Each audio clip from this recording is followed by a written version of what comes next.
Buenas tardes a todos, a todas, a Nuria, especialmente nuestra invitada. Bueno, estamos aquí en el marco de una actividad del CESMA, del Centro de Estudios y Formación Marxista Héctor Agosti, hoy para hablar de ciencia con Nuria, que es antropóloga, primero amiga de la casa, Claro, segundo antropóloga, tercero investigadora del CONICET y militante de la corriente Liberación, de Universidad Ciencia y Tecnología. ¿Cómo estás, Nuria? Bienvenida. bueno, ¿qué tal? Muchas gracias por la invitación. Un placer estar acá charlando un rato. Hace tanto que no nos vemos que está buenísimo.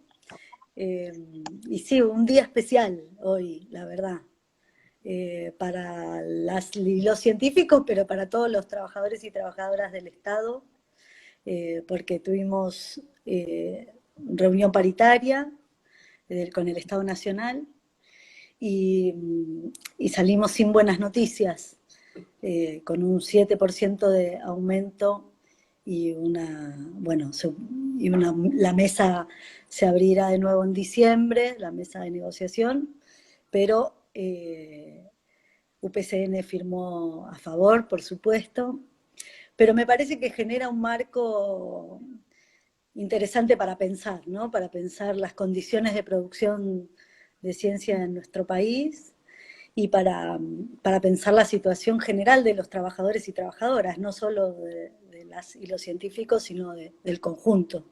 Así que bueno, para El salario reflexionar. es Marx decía, el salario es una lucha hostil entre el trabajador y el capitalista, ¿no? En este caso, lamentablemente, entre el trabajador y el Estado. Sí, así es. Es una lucha hostil que además hace 6 meses y pico que estamos en pandemia.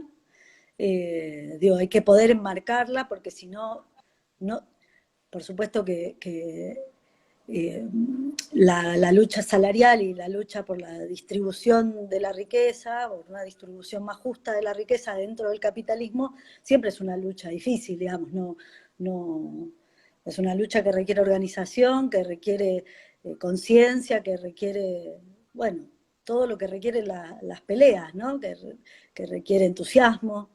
Y eso no es menor, porque hace esos 6 meses que estamos, 6 meses y pico, que en nuestro país estamos con la pandemia, que en todo el mundo ya hace como 9 meses o un poco más, con 1 millón de muertos, con millones de desocupadas y desocupados, con la caída del Producto Bruto de todos los países del mundo, con lo cual es una situación muy hostil, particular, digamos, no es no es la de siempre.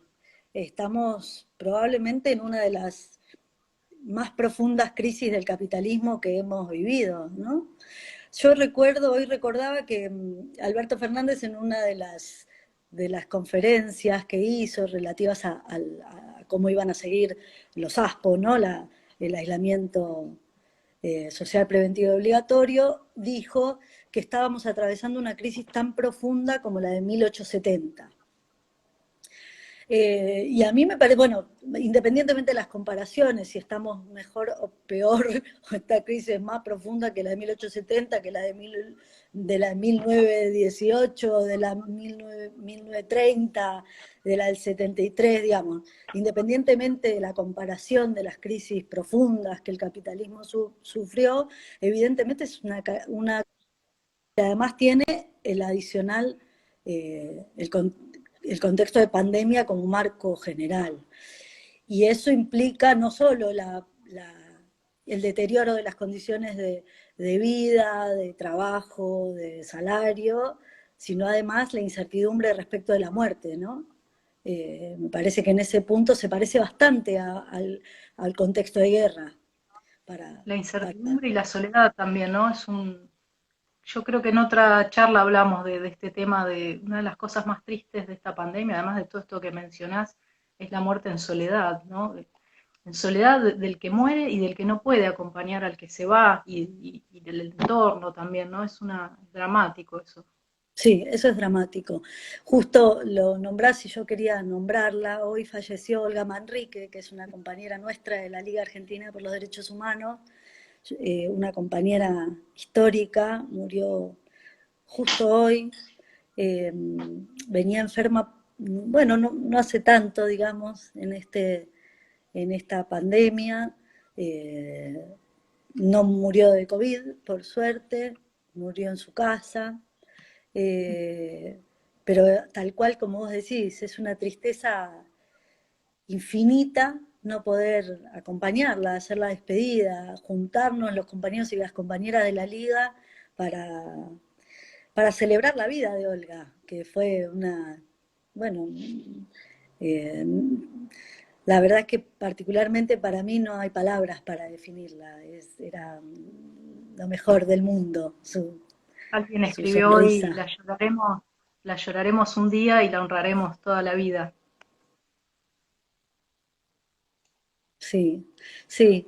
Y eso que decís respecto de la soledad, de la muerte y la soledad en general es muy explícito. Y el día de hoy, por lo menos para nosotras y nosotros los liguistas, es muy particular porque no podemos abrazarnos para llorarla, ¿no? Ya Ujú. tendremos tiempo y me parece que eso es bueno, una certeza que en algún momento esto va a pasar y que vamos a poder reencontrarnos y abrazarnos y llorar y reír y todas las cosas que Va a necesitamos. pasar de la mano de la ciencia, ¿no? Yendo al tema que nos Sí, convoca. Probablemente sea la sí, ciencia quien nos ayude a salir de esto, ¿no? Nuria, ¿podés sí. contarnos, para los que no somos del ámbito científico, cómo está en Argentina la situación hoy? ¿Qué pasó en el periodo de Macri, ¿no? La falta de apoyo en CONICET, bueno, todas las instituciones. ¿Podés hacernos un paneo de cuál es el estado de la ciencia en Argentina? Pues sabemos la calidad de los científicos, pero después las condiciones materiales son bien difíciles, ¿no? Y cuentan con muy poco apoyo. Sí, sí, así es. Intentémoslo. Eh, a mí me parecía interesante partir de la situación de hoy, de la paritaria de hoy y del 7%, porque de alguna manera permite reconstruir hacia atrás la situación particular del contingente de trabajadores de la ciencia, que no somos nada más que científicos y científicas, sino que son, bueno, técnicos especializados, personal administrativo, hay una cantidad de trabajadores y trabajadoras que garantizan la posibilidad del desarrollo de la ciencia que es, bueno, es central, digo, en el caso de las universidades, todos los no docentes y las no docentes, y en el caso de los organismos de ciencia, todo el personal técnico y administrativo. Eh, Sin ellos y sin ellas es imposible producir ciencia. Y es decir, no solo los científicos quienes nos dedicamos a producir conocimiento específicamente, sino todo el contingente de trabajadores de ciencia y técnica, que no son solo de CONICET, no son solo de las universidades, sino que hay un montón de organismos, que además en esta pandemia algunos de ellos aparecieron más renombrados, por ejemplo el Malbrán, que quienes tenemos más de 40 recordamos una lucha enorme, importantísima en los años 90 que libraron los compañeros y compañeras del Malbrán, pero para el resto, para los más jóvenes, a lo mejor el Malbrán no lo habían escuchado nunca, y es uno de los organismos científicos de nuestro país más importantes, más prestigiosos, con más historia de combate también, que eso forma parte del acervo, de lo que,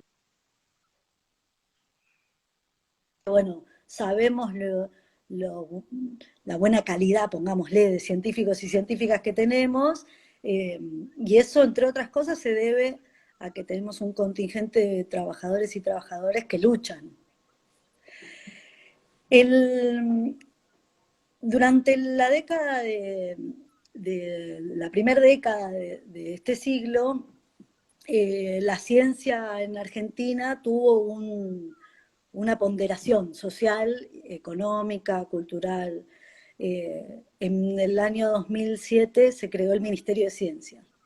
Y eso fue un primer mojón, digamos, de síntesis de, por un lado, la pelea que dieron los científicos y científicas entre los compañeros y compañeras de Malbrán, aquellos que Cavallo mandó a lavar los platos, digamos, todo el contingente de científicos y científicas, más los que trabajan en la universidad y producen conocimiento, pero a lo mejor se reconocen más como docentes universitarios, como investigadores universitarios, que dieron durante, bueno, peleas que se dieron durante todos los 90 y principios de los 2000, y que cristalizan primero en el año 2005, en una apertura de la cantidad de personal en CONICET, que es el organismo, después de las universidades, más grande, con mayor cantidad de trabajadores y trabajadoras. Somos 25.000, más o menos, un poquito menos. Se da una apertura en las becas. Las becas son una manera de formar doctores y doctoras. Los doctorados son carreras específicas que, para formar investigadores. Digamos, es como un posgrado que lo que permite es formar en todas las disciplinas de la ciencia, de las humanidades, para que compañeros y compañeras se dediquen a investigar. Para eso sirven los doctorados, digamos, no es como... Incentivar la producción de conocimiento.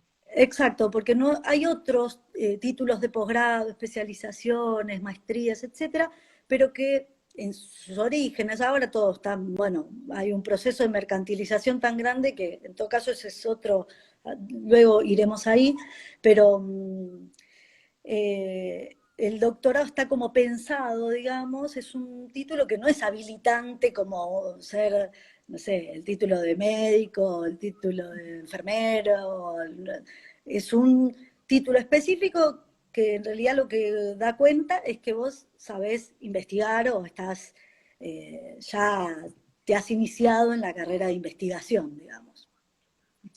Entonces las becas doctorales son becas que promueven la incorporación de lo que nosotros llamamos investigadores en formación. Es decir, trabajadores que se están formando para formar parte del contingente de trabajadores de la ciencia, digamos, de la ciencia y la tecnología. Entonces, en el 2005 se abren esas convocatorias que estaban cerradas, digamos, ¿no? El CONICET siempre tuvo becas doctorales, pero estaban totalmente cerradas, sin ningún presupuesto, etc. Y entonces esa apertura hizo que muchos de nosotras y nosotros, yo entre ellos, pudiera ingresar a CONICET para, bueno, para empezar a formarnos en la investigación. CONICET tiene un primer tramo de becas doctorales y después, como la carrera, más o menos, ¿no? Sigue con una evaluación para, si uno quiere, por supuesto, y no solo si uno quiere, si hay condiciones para ingresar a la carrera del investigador científico, así se llama. Y ahí es una planta permanente de científicos y científicas del Estado Nacional. Eso es CONICET. Entonces, hasta el 2005, 2004, 2005, estaba cerrado, no había convocatoria directamente, digamos, durante la crisis del 2001, entre fines de los 90 hasta 2004, 2005, no hubo convocatoria. Y además estaba cerrada la convocatoria a la carrera del investigador. Estaba cerrada, digamos, había una política de desmantelamiento del CONICET. Y entre 2004, 2005 y 2007, entonces yo decía, recién se crea el Ministerio de Ciencia, Tecnología e Innovación Productiva. En ese momento ahora se llama Ciencia, Tecnología e Innovación.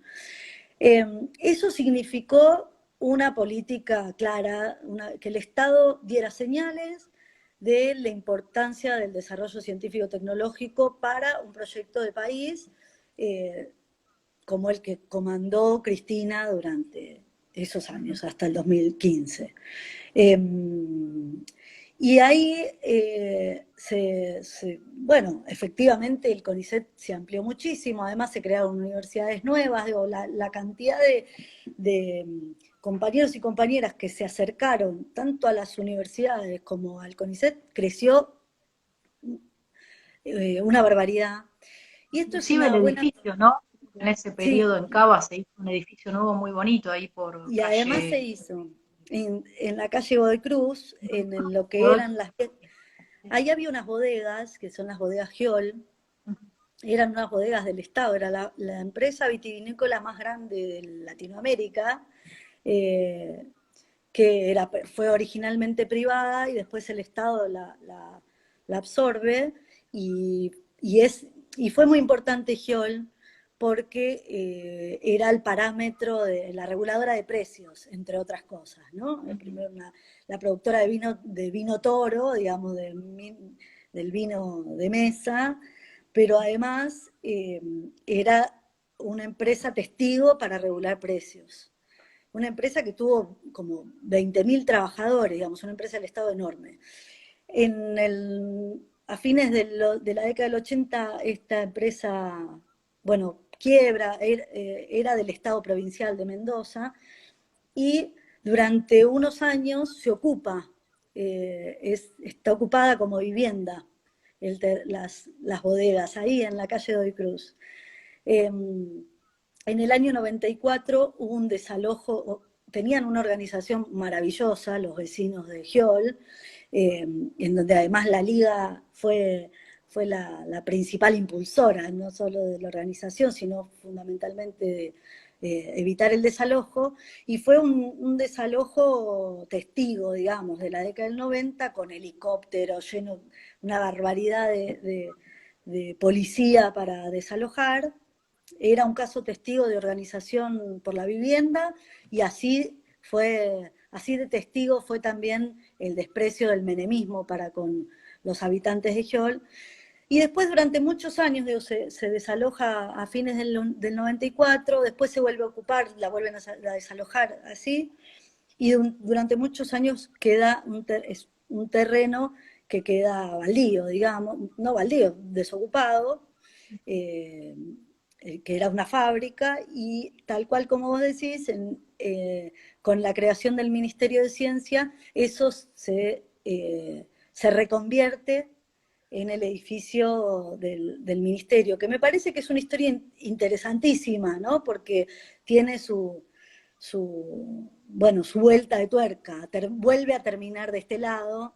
Durante el macrismo, el playón tiene un gran playón, el Ministerio de Ciencia está el edificio del CONICET y el ministerio al lado. Ese playón fue protagonista de las luchas, entonces volvió a ser el terreno de la unidad popular, de la lucha, del combate contra las políticas neoliberales. Bueno, y yendo precisamente a esto, a pesar del avance, a pesar de la enorme democratización en la cantidad de investigadores en nuestro país, digamos, que muchos y muchas que difícilmente hubieran accedido a ser investigadores por un sistema tan elitista como suele haber en los países periféricos, como el nuestro. Durante esos años, entre 2007 o 2005 y 2015, se abrió muchísimo. Y llegamos a ser como 20.000 trabajadores en el CONICET, más todos los investigadores e investigadoras de los otros organismos de ciencia y de las universidades. El macrismo decidió ir no solo contra los trabajadores y trabajadoras, que además somos trabajadores y trabajadoras del Estado, entonces ir contra nosotros y nosotras, sino también construir un enfoque de la ciencia o fortalecer una idea de la ciencia del mérito, del elitismo, que solo llegan los geniales, que hay que, bueno, no sé, que la Argentina no requiere investigación científica, que no requiere producción de conocimiento, que en realidad lo que puede hacer es tener algunos pocos brillantes que los exporte al exterior, es decir, que produzcan para afuera. En ese modelo macrista, 20.000 trabajadores del CONICET, por supuesto, no entrábamos, ni que hablar, no sé, los 300.000 trabajadores de la universidad. Con lo cual hubo una batalla dura entre los trabajadores del sistema científico-tecnológico y las políticas del macrismo, a la cual nosotros llamamos cientificidio. Nosotros dijimos durante los 4 años que lo que el macrismo estaba produciendo en la Argentina tenía que ver con eso. ¿Y eso cómo se hizo? En primer lugar, bueno, como con el conjunto de la clase trabajadora argentina, reduciendo los salarios, las condiciones de trabajo, que son condiciones de marco para poder desarrollar la investigación. No teniendo esas condiciones marco, claro, lo que ocurrió es que hubo un éxodo bastante importante de científicos y científicas al exterior y otro tanto que se dedicó a otra cosa. ¿Por qué? Porque el mundo está en crisis, no es que solo la Argentina. Entonces, en otros periodos, por ejemplo, la crisis del 2001, la cantidad de científicos que se fueron a Europa o a Estados Unidos fue impresionante porque la acogida era posible. Lo que ocurrió en estos Esto años... habla, Nuria, de una Sí. profunda ignorancia, ¿no?, por parte del gobierno macrista en su periodo del rol de la ciencia en una sociedad, ¿no?, relacionada a la soberanía, incluso a la dominación también, ¿no? ¿Por qué negarlo? La ciencia no es neutral, también es, como Marcuse decía, un elemento de dominación. Pero, ¿qué Sí. pensás de esto, en relación al rol de la ciencia, la producción de sentido, su relación con la política, la importancia? ¿Podrías comentarnos en relación a Sí, esta yo creo ignorancia? que el macrismo no tuvo ninguna ignorancia. Yo creo que hay un Ajá. proyecto ahí que tiene que ver con esto que decíamos, que es algunos pocos científicos muy especializados en cuestiones que tienen que ver con, con las ventajas comparativas que para ese sector de la burguesía concentrada tiene nuestro país, que tiene que ver fundamentalmente con la exportación de materias primas. Y entonces, bueno, nosotros tenemos, voy a dar un ejemplo que es muy interesante porque es un hallazgo científico que se produce en nuestro país, que es una semilla resistente a la sequía, una semilla de soja resistente a la sequía. Es un desarrollo genético que desde el punto de vista de la capacidad productiva de los seres humanos es fantástica, digamos. Esto genera una polémica enorme porque si lo transgénico es nocivo, no es nocivo. Esto lo explican muy bien los genetistas, lo explica muy bien Alberto Korblit muchas veces respecto a las modificaciones genéticas y a no tenerle miedo, al revés, digo, las modificaciones genéticas forman parte de la vida y no necesariamente son nocivas para la salud, ni mucho menos. El problema es para qué se produce, cuánto se produce, ¿no? La ¿Quién toma las planificación. decisiones? ¿Cómo? La planificación, digo, la relación entre la ciencia y la política, ¿no? De la mano de Exactamente, qué proyecto exactamente. va. Exactamente. Pero bueno, ese es la semilla resistente a la sequía es un hallazgo de un equipo dirigido por Raquel Chan en Santa Fe, en un laboratorio público de Santa Fe, que es un buen ejemplo de lo que el macrismo pretendía de la ciencia, ¿no? Que haga desarrollos específicos, en este caso, si la semilla la pueden comprar ellos, la concentración de la tierra está en sus manos, la venta de soja está en sus manos, etcétera, con lo cual, bienvenido sea ese desarrollo, todo lo demás no tiene ningún sentido para ellos. Entonces no es que es una ignorancia respecto de las potencialidades de la ciencia y la tecnología como forma de desarrollo de un país, sino es una decisión explícita de mantener a nuestro país en el concierto de países dependientes, ¿no? Tiene que ver con, bueno, profundizar los intereses del imperialismo sobre nuestro país, profundizar el lugar que le toca a la Argentina en la División Internacional de Trabajo, y es, bueno, este es un país exportador, no hace falta producir, no hace falta autonomía tecnológica, mucho menos soberanía científica. ¿Qué tienen que pensar ustedes? Eh, Hubo algunas frases de esas bien desdichadas que el macrismo tuvo sobre la producción de conocimiento, eh, de que no hacía falta que siguiéramos produciendo ciencia. Lo dijo el hijo bobo de León Rosichner, dijo una vez, creo que en 2016 o 2017, dijo que había que parar de producir conocimiento crítico, que era un país que producía demasiado conocimiento crítico inútil. Eh, y esa fue la otra antinomia en la que nos metieron, que ahí hay una cosa también interesante, que es que hubo algún momento, sobre todo cuando las luchas de los científicos y las científicas se masificaron, y además con mucha legitimidad social, eso fue muy interesante, tuvimos mucha legitimidad en la pelea contra el macrismo, de la sociedad, del respaldo a favor de la producción de ciencia, a favor de la... en esa discusión el macrismo quiso, con Lino Barañao, que era el ministro, que fue el ministro anterior también, eh, planteando que se producía ciencia útil y que había ciencia útil y ciencia inútil, y que entonces lo que había que hacer era producir, en un país como el nuestro, producir ciencia útil, que todo lo demás era desperdicio, que para qué tanta crítica y para qué tanto conocimiento.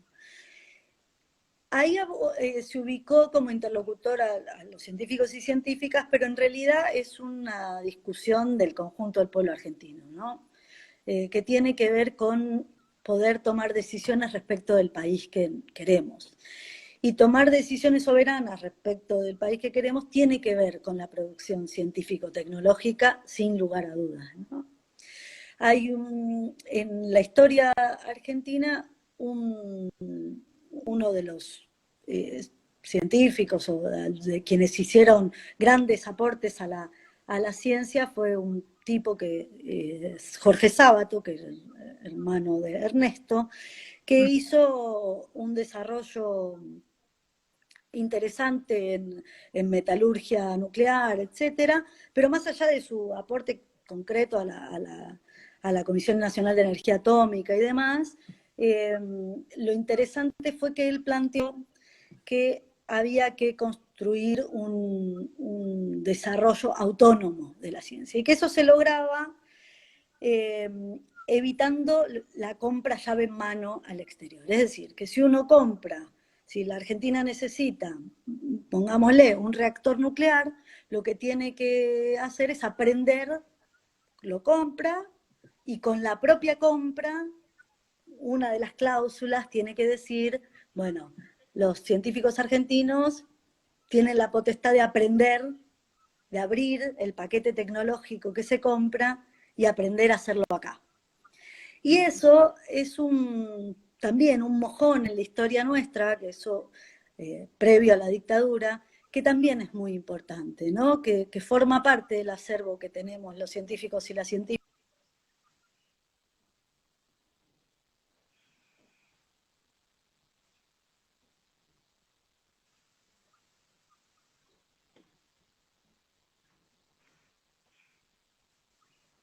Sí, un poquito, se congeló un ratito. A ver ahí.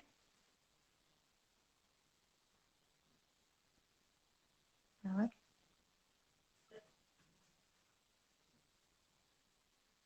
Está- estás indecisa como nuestro presidente. Estoy ahí. Ahora sí, acá alguien escribió pobre León. Me causa mucha gracia que lo nombraste al hijo bobo y alguien escribió pobre León. Pobre Ahí León. está, ahí está. Ahí estoy. Bueno, estaba hablando de la apertura del paquete tecnológico y me parece Sí, que tiene que ver con algo clave. Y además algo clave para pensarlo ahora, ¿no? Ahora tenemos bueno, hemos logrado salir del macrismo, hemos logrado conformar a través de la lucha el Frente de Todos.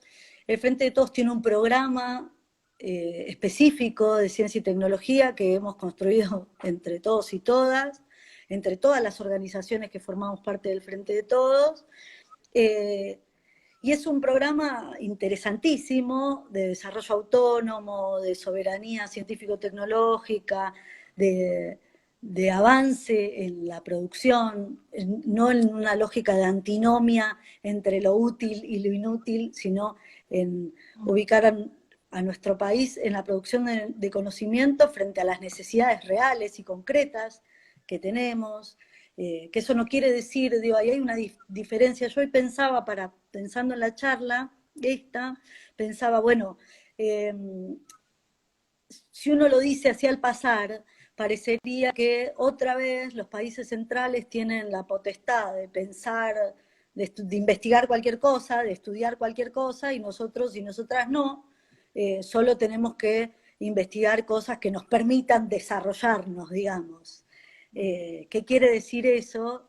Es la pregunta, me parece.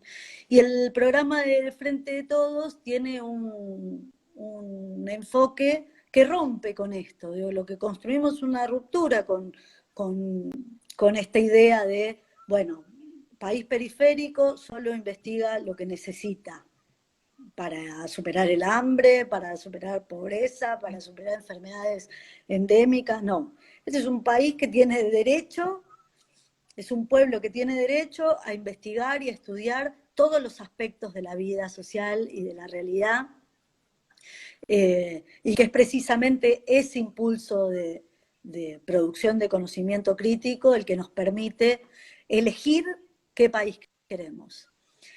Y en ese marco, a mí me parecía importante porque estamos en un contexto de discusión con las inversiones chinas, ¿no? Una gran retracción de la economía argentina.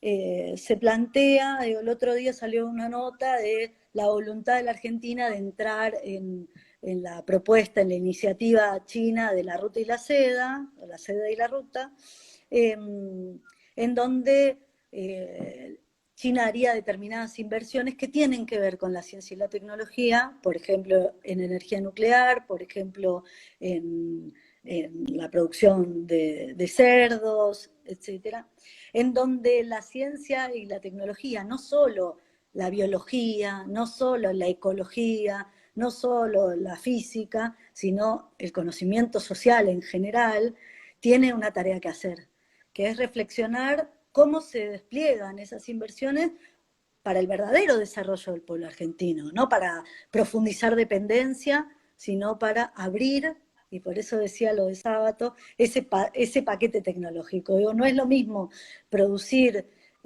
conocimiento científico respecto de, bueno, cuántos cerdos hacen falta, dónde hay que producirlos, cómo hay que producirlos, cómo hacer para exportarlos y que sea benéfico, Sí, etcétera. Sí. hay un mar de fondo respecto de ese acuerdo, ¿no? Y la cría de cerdos en Argentina tiene un lado B bastante fuerte, ¿no? Sí, a mí por eso yo lo traía además, porque me parece que es un buen ejemplo del rol de la ciencia y la tecnología en este periodo. Eh, el otro día estábamos estamos empujando en ATE, la organización de las mujeres y disidencias, bueno, ya hace mucho tiempo y ahora también en pandemia, porque además la desigualdad entre científicas y científicos, entre trabajadoras y trabajadoras de la ciencia también se profundiza en pandemia, y estábamos conversando y una compañera trans plantea en la reunión que respecto de las cuestiones vinculadas con las disidencias, entre los científicos hay un negacionismo, es la negación de la ciencia. Y a mí me pareció brillante, porque tal cual, digo, se supone que los científicos y las científicas tenemos una perspectiva más abierta del mundo, crítica, vinculada a los derechos, vinculada al avance de la reflexión, y sin embargo aparece, bueno, un sentido negacionista de la realidad. Y esto también ocurre en el campo de la ecología, también ocurre en las discusiones vinculadas a la cuestión ambiental. Y me parece que el negacionismo, al igual que en las cuestiones de géneros y disidencias, tiene que ver con la política, fundamentalmente. Con ubicar quién produce los cerdos, cómo se produce, que lo produzcan 10 grandes fábricas, feedlot.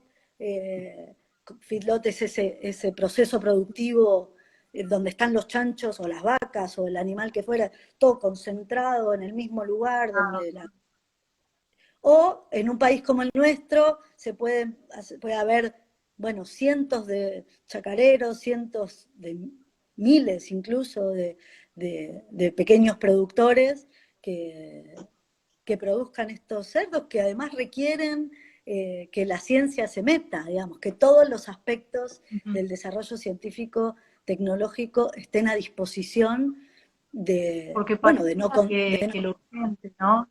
La necesidad de, ¿cómo? por supuesto, de solucionar el problema del hambre. Uno dice, bueno, acuerdo con China o la cría de cerdo, uno inmediatamente siente que es una buena noticia, pero ahí está la ciencia para también decirnos y contarnos por qué camino esto podría ser algo saludable para el medio ambiente y por qué camino no, más en esta época de pandemia que ya estamos viviendo muy en carne propia las consecuencias de no haber sido, de no haber podido planificar y no poder planificar a largo plazo las cuestiones ambientales, ¿no? Siempre estamos con la urgencia del día, que por supuesto hay que atenderla, pero no hay que dejar el largo plazo, me parece, ¿no? Y la ciencia ahí tiene un rol fundamental. Sí, sí, la ciencia tiene un rol fundamental si se la ubica en la disputa concreta de poder, digamos. Si no se la ubica en ese lugar, o queda fuera, digamos, con un negacionismo incluso de los científicos y científicas, diciendo, no queremos los chanchos trae pandemia, digamos, que es una tan negacionista bueno, como cualquier teoría, como cualquier terraplanismo. eh, pero también si no podemos ubicar que el problema no está en los chanchos, digamos, que no está en producir chanchos, sino que está en cómo se producen, quién los produce, cómo se alimentan esos chanchos. Digo, ahí hay una discusión que tiene que ver con el poder, no tiene que ver con la ciencia eh, en si contamina o no contamina. La actividad humana contamina, digo, cualquier actividad humana contamina. En todo caso, de lo que se trata es de luchar para que el pueblo pueda decidir su propio destino. Y en ese propio destino, bueno, ¿cuánto estamos dispuestos a consumir? ¿Cuánto estamos dispuestos a contaminar? Me parece que de eso se trata, y ahí el aporte de los científicos y las científicas es clave. Es clave poner esto en discusión. Pero el conocimiento científico no resuelve tampoco el problema. En este marco, digamos, de debates tan profundos en donde la ciencia y la tecnología tienen que meterse a polemizar, a construir propuestas, a construir ideas, nociones, y que esa era la expectativa. El otro día hablaba con un compañero nuestro de Liberación, hablábamos, bueno, que nosotros construimos el Frente de Todos con mucha ilusión, con gran expectativa, y en el campo de la ciencia y la tecnología también, porque además el ministro es un compañero, es Roberto Salvareza, que luchó con nosotros y nosotras durante 4 años, la presidenta de CONICET es Ana Franchi, que es una compañera además de nuestro sindicato. La verdad es que fue una alegría, es una alegría verdadera, y teníamos mucha expectativa en las posibilidades de transformar un sistema científico-tecnológico que tiene su corazón profundamente elitista todavía, ¿no? Con un sesgo clasista, machista, racista muy profundo, y que eso es una trama que hay que desarmar, digamos. Y teníamos mucha ilusión al respecto. Y la pandemia, así como al resto del pueblo argentino, también a los científicos y las científicas nos puso en un aprieto, ¿no? ¿Cuánto se puede avanzar y cuánto no. Y la realidad es que algunas de estas cuestiones que tienen que ver con la participación democrática de la discusión de los científicos y las científicas en los problemas, en las decisiones, bueno, en la planificación, qué se produce, cómo se produce, etcétera, bueno, quedó, y hay que decirlo, relativamente relegada, a pesar de que quienes conducen el Ministerio y el CONICET particularmente, y otros organismos de ciencia también, sean compañeros, la realidad es que el impulso democratizador está frenado. Y eso, volviendo al principio respecto del 7% de aumento, tampoco genera condiciones favorables para que estos debates se den de manera, democrática. Digo, las tareas para desarmar ese corazón elitista son muchas, hay que ponerlas en juego. ¿Cómo calificarías respecto a esto que decís? Bueno, por un lado la mala noticia del 7%, por otro lado algunas señales de apoyo de este gobierno. ¿Cómo calificarías la relación del Frente de Todos en relación a la ciencia? Bueno, me parece que ahí hay una relación contradictoria como en todos los aspectos de la vida social y política. El gobierno tiene llega Alberto Fernández a la Casa Rosada diciendo que era un gobierno de científicos, con el profundo daño que esto implica, tanto para los científicos, pero fundamentalmente para la política. Nosotros queremos un gobierno de políticos, queremos que sean trabajadores políticos quienes nos gobiernen, no científicos. Digo, Creo no que son tareas. quiso decir, sabemos lo que hacemos, ¿no? Como el gobierno de SEOs anterior. Supongo Sí, que vino como respuesta de eso, ¿no? sí, Pero sí, tenés toda sí, la razón, ¿no? Los sí, políticos que porque sí. es cierto que hay un montón de compañeros trabajadores de la ciencia, investigadores de CONICET, docentes universitarios, el propio presidente es docente universitario, digo, no es que los trabajadores del sistema científico tecnológico no estén, la que está al frente de la dirección de empleo, Ana Castellani es investigadora de CONICET, Axel Kicillof es investigadora de CONICET, Sabina Federi, que es investigadora de CONICET. Sí, efectivamente hay muchos compañeros y compañeras que son trabajadores de la ciencia, que ocupan los principales lugares de responsabilidad en este gobierno, pero no están por ser investigadores de CONICET.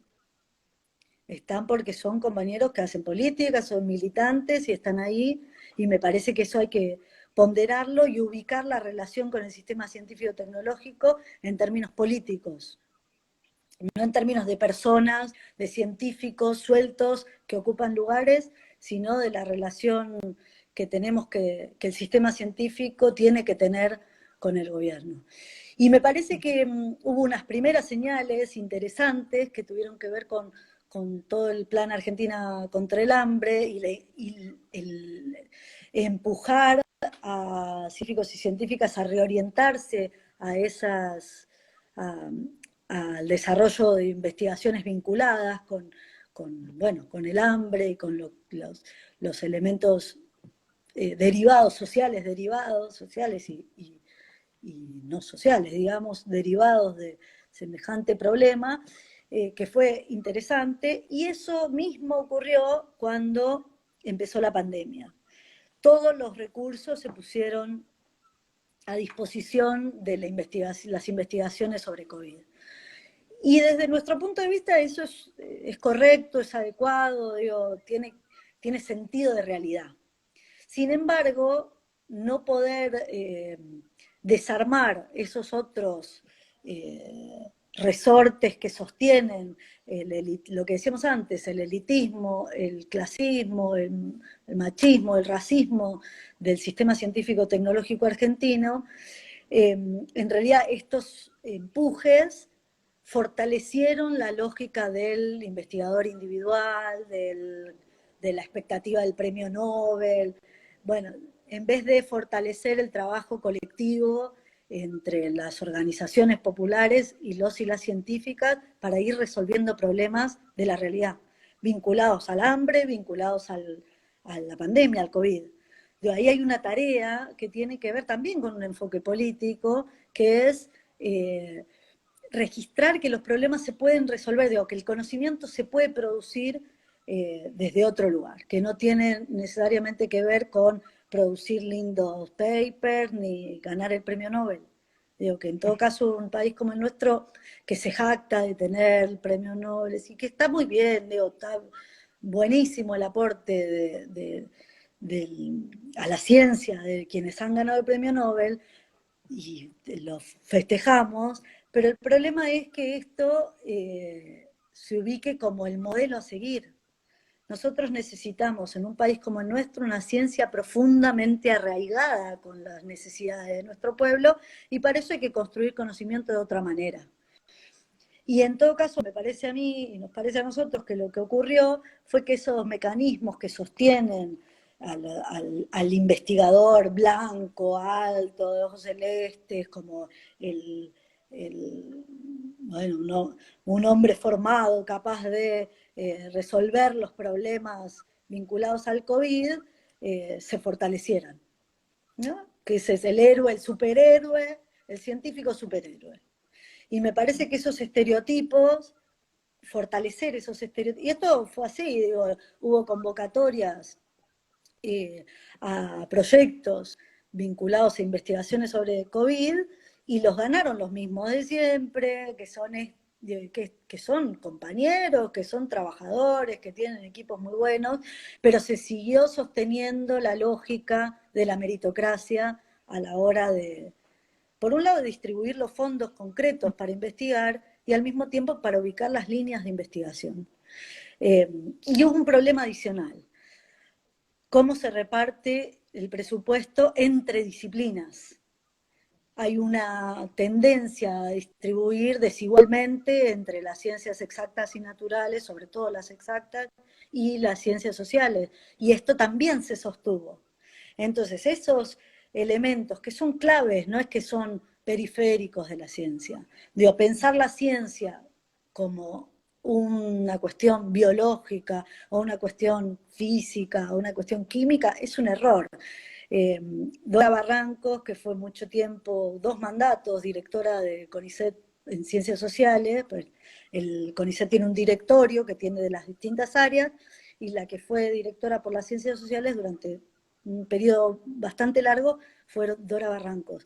Y ella decía, todas las ciencias son sociales, no hay ciencias que no sean sociales. Todas las ciencias lo son.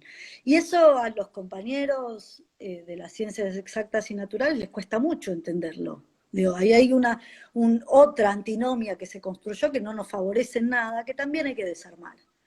Entonces, ¿qué problema tenemos ahora con pandemia? Bueno, miles de problemas, todos los que charlamos al principio, y en ese marco el desarrollo, la producción de conocimiento científico no está teniendo el impulso democratizador y popular que esperábamos, igual que con el 7% de aumento salarial, ¿no? Digo, esto no es un problema solamente de salario, sino que evidentemente estar 6 meses en cuarentena tiene un impacto concreto en la posibilidad de que el pueblo exprese y que empuje para que estas cuestiones y tantas otras avancen. Me parece que esa es la contradicción en la que estamos ubicados y ubicadas en este momento. Y bueno, la que tenemos la tarea de ir resolviendo. Nuria, vos hace un poquito nombraste que estás en la corriente Liberación, que sos militante. ¿Querés, para los que no conozcan, contarnos de qué trata, qué tareas realizaron? Han luchado mucho durante el macrismo en apoyo de la ciencia. Contanos un poquito.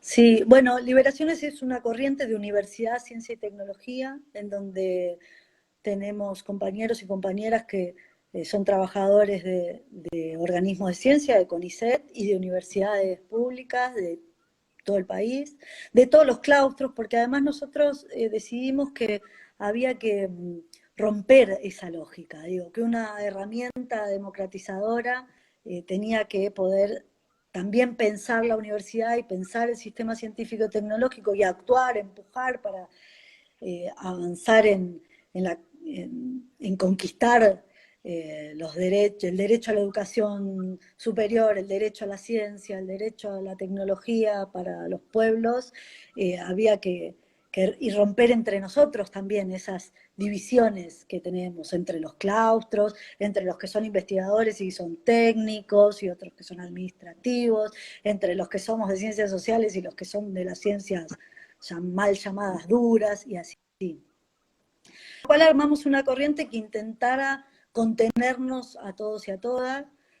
La corriente se llama Liberación, con lo cual pocas dudas quedan respecto del enfoque o del proyecto general emancipador de nuestro pueblo que tenemos.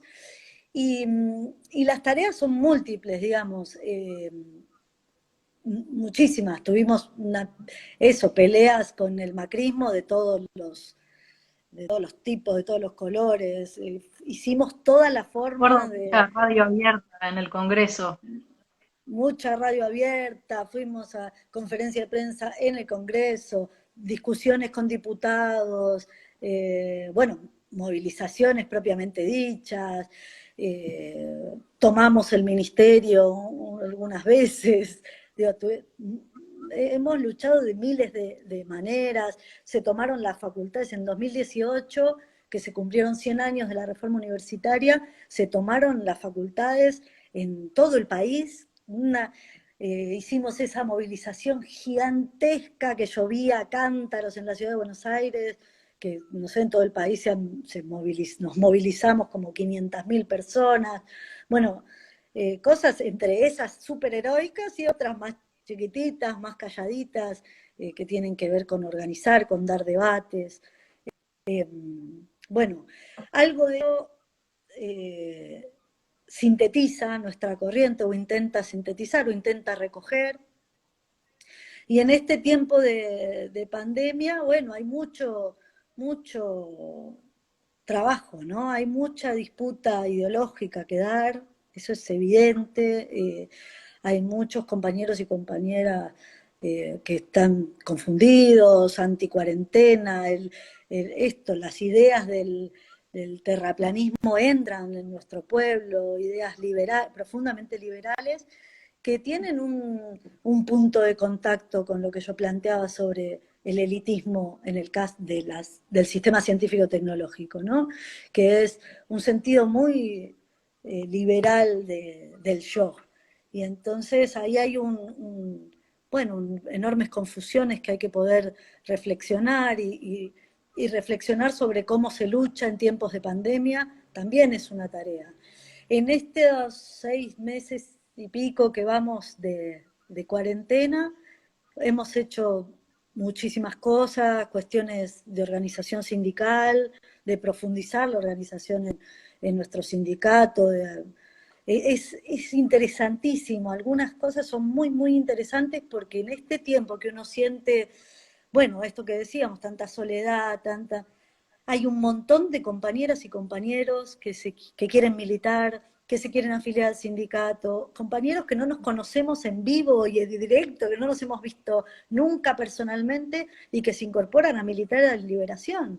Y esto es muy interesante la necesidad que hay y me parece que Liberación intenta, con los límites de la realidad, eh, contener, ser un espacio de debate, de acción política. eh, Así que en eso estamos. Bueno, Nuria, te agradecemos un montón tu claridad, tu frescura. Estamos en tiempo, viste que Instagram nos da la posibilidad de tener una charla de 1 hora. Me parece que no tiene sentido cortar y volver a conectarnos. Creo que No.